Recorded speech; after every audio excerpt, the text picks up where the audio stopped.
Halo semuanya, jumpa lagi di Jumpa Lightan Review. Dan ini adalah Mi TV 4 43 inch bezel-less yang paketnya baru aja saya terima beberapa jam yang lalu. Langsung aja kita unboxing bareng-bareng dan saya akan kasih first impression sebentar lagi.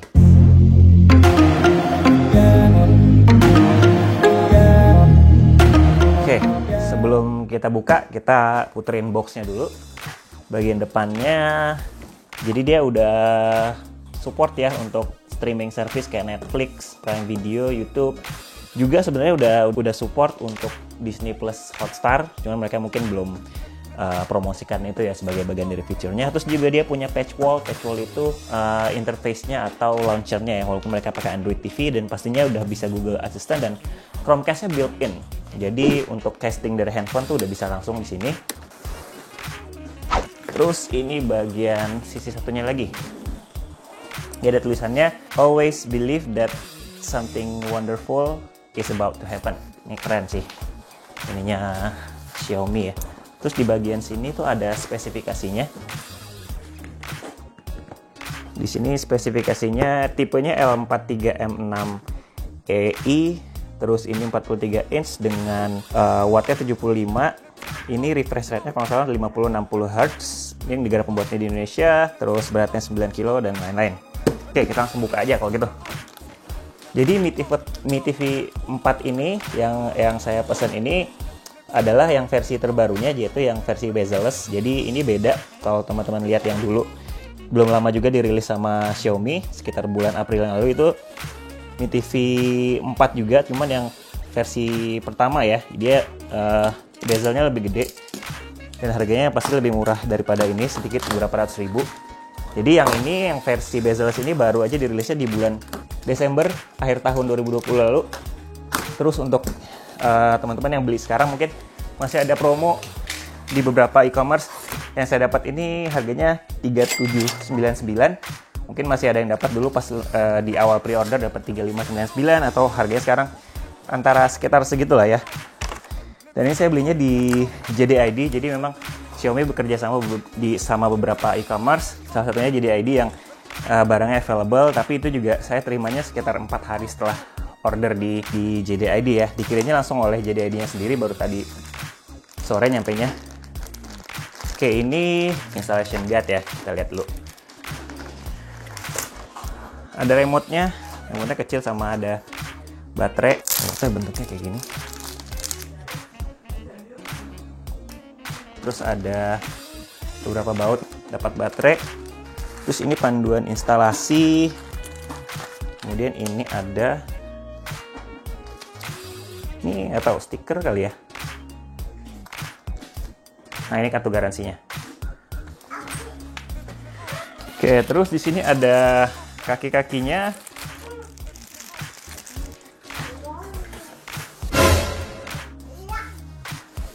Oke, kita tidurin dulu. Oh,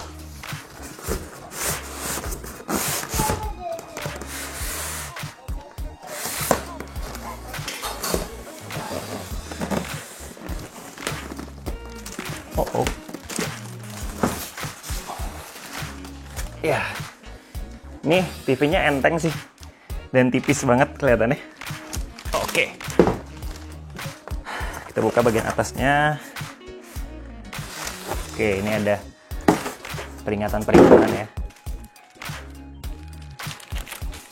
Ini ada mereknya Mi. Terus ini kayaknya kelihatan premium banget lah. Bagus. Oke, ini benar ya bagian atas ya.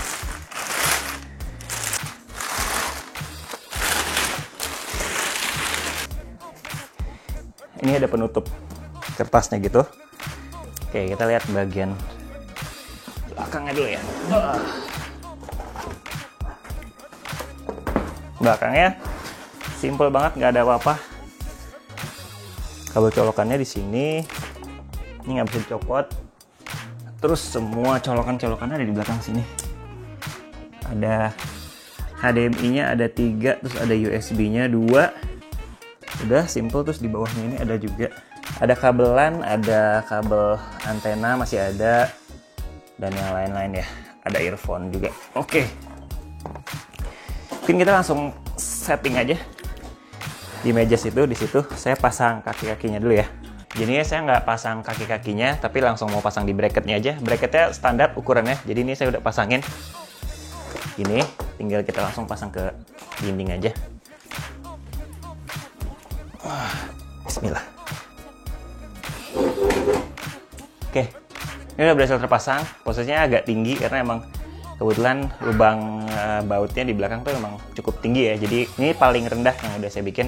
Kita tinggal konekin kabel powernya. Oke, kabel powernya udah connect. Terus ini HDMI buat ke PS4. Langsung tutup aja. TV kepasang, sekarang tinggal kita setting remote-nya aja.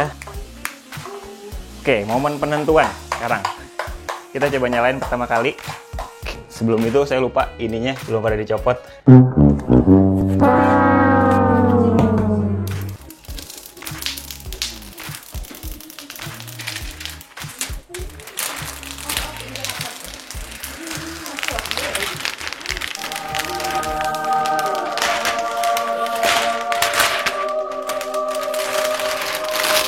Sekarang kita nyalain. Oke, sepertinya untuk nyalain pertama kali itu harus dari sini karena kayaknya Bluetooth-nya belum terhubung. Nyala.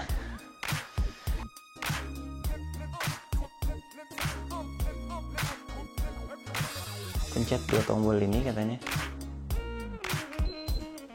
Wow. Oke Google, siapkan perangkat saya.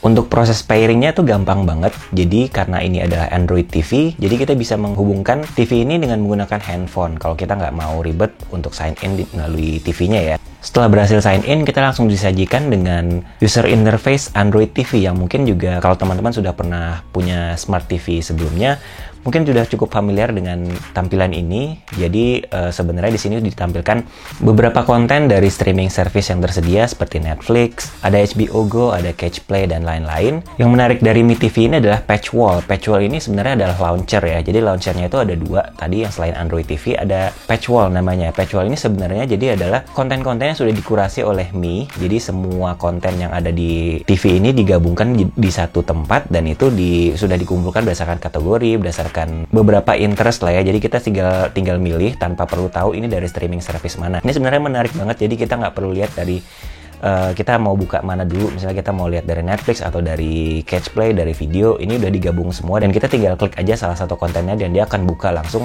ke streaming service yang berkaitan gitu. Ini sebenarnya menarik dan mungkin belum ada di TV-TV lain. Saya juga nggak tahu karena belum pernah coba Smart TV lain. Dan di Android TV sendiri karena ini berbasis Android, kita bisa download dari Google Play beberapa aplikasi yang umum ya. Jadi misalnya seperti HBO Go yang belum ada bawaannya dari TV ini, yang udah ada di TV ini yang pasti adalah Netflix dan juga Prime Video, dan beberapa yang lainnya juga bisa kita download seperti Disney Plus, Hotstar. Saya juga udah coba dan udah coba nonton, itu berjalan dengan baik. Jadi harusnya semua streaming service itu bisa dipakai di TV ini. Untuk performanya sendiri menurut saya sudah cukup baik, tapi saya juga menemukan ada beberapa kali loading yang sebenarnya nggak lama, tapi ekspektasi saya sebenarnya di atas itu. Saya berharap lebih cepat lagi, tapi ya memang mungkin karena memang spesifikasinya nggak terlalu wah banget. Tapi menurut saya ini udah cukup dan saya juga nggak pernah tahu TV lain seperti apa karena belum pernah punya Smart TV lain, jadi saya nggak punya referensi. Cuman dari yang saya dengar, generasi Mi TV ini udah baik daripada yang versi sebelumnya, di mana versi sebelumnya tuh katanya sedikit lebih lambat, yaitu yang Mi TV 4 bukan bezel ya, yang biasa. Yang bezel ini infonya lebih cepat daripada yang versi sebelumnya. Jadi sudah ada peningkatan sebenarnya dari Mi TV yang baru ini. Untuk koneksinya sendiri menurut saya sudah cukup. Sudah ada 3 buah HDMI dan 2 USB. Kemudian juga masih disediakan audio video. Bahkan masih disediakan colokan untuk antena analog ya. Walaupun mungkin sekarang kita udah nggak pakai karena sudah serba digital dan terkoneksi ke internet. Dan saya juga udah coba pakai salah satu HDMI-nya untuk bermain PS4 dan berjalan dengan baik sesuai dengan fungsinya. Kebetulan juga TV ini memang sudah mengusung frame rate 60 Hz. Jadi PS4 harusnya tidak ada masalah. Dan di setiap input ini kita juga bisa ganti namanya ya sesuai dengan opsi yang disediakan. Jadi kita nggak kebolak-balik HDMI mana yang kita pakai. Kemudian karena dia juga Android TV dan Chromecast-nya sudah built-in di dalam TV ini, kita otomatis sudah juga bisa untuk cast dari handphone kita ke TV. Saya juga udah coba dan semuanya berjalan dengan lancar. Koneksinya juga cepat banget dan hampir tidak ada delay. Delaynya mungkin minimal lah ya. Dari tampilan gambarnya sendiri, menurut saya sih tidak ada masalah, walaupun saya menemukan warnanya itu sangat, saturasinya mungkin terlalu tinggi ya, jadi warnanya itu terlalu gonjreng banget, saya sebenarnya tidak terlalu suka, jadi mungkin ini bisa disesuaikan dengan selera teman-teman. Kalau saya lebih suka ke ganti profilnya ke cinema atau yang lain ya, karena sedikit lebih kalem daripada yang bawaannya.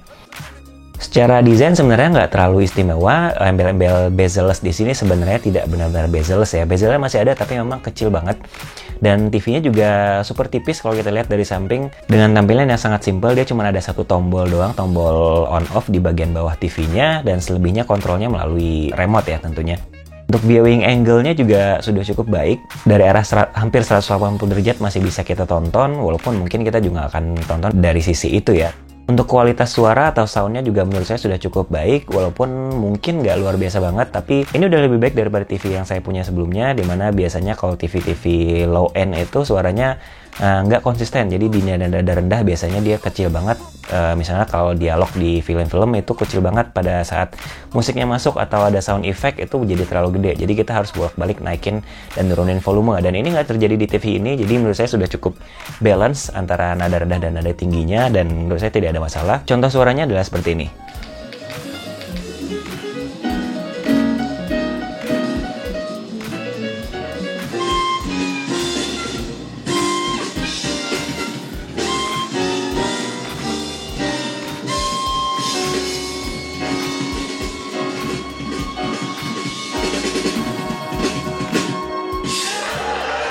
Salah satu yang menarik juga dari TV ini adalah remote-nya. Jadi remote-nya ini yang saya dengar ini adalah sama dengan Mi Box kalau nggak salah, jadi sama persis. Remote ini sangat simple, jadi hanya ada beberapa tombol aja, nggak terlalu banyak, dan ini fungsional semuanya.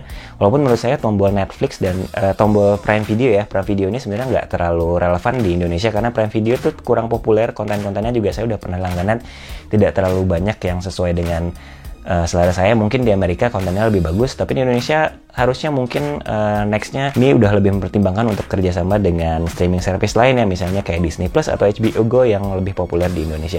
Dan tombol Google Assistant di sini juga berfungsi dengan baik. Kita bisa mengendalikan atau mencari konten dengan hanya berbicara langsung kepada mikrofon seperti ini. Buka YouTube.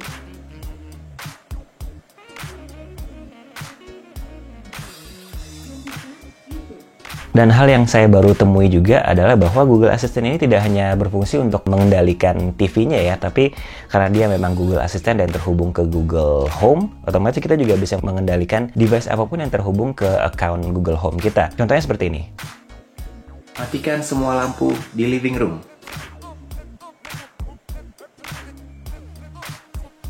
Oke, mematikan 4 lampu. Nyalakan lampu TV. Baik, menyalakan lampu TV. Dan karena dia koneksinya menggunakan Bluetooth, bukan infrared ya, jadi kita nggak harus berada di satu ruangan dengan TV-nya. Contohnya seperti ini. Matikan lampu kerja. Nyalakan lampu kerja. Ganti warna lampu kerja jadi hijau.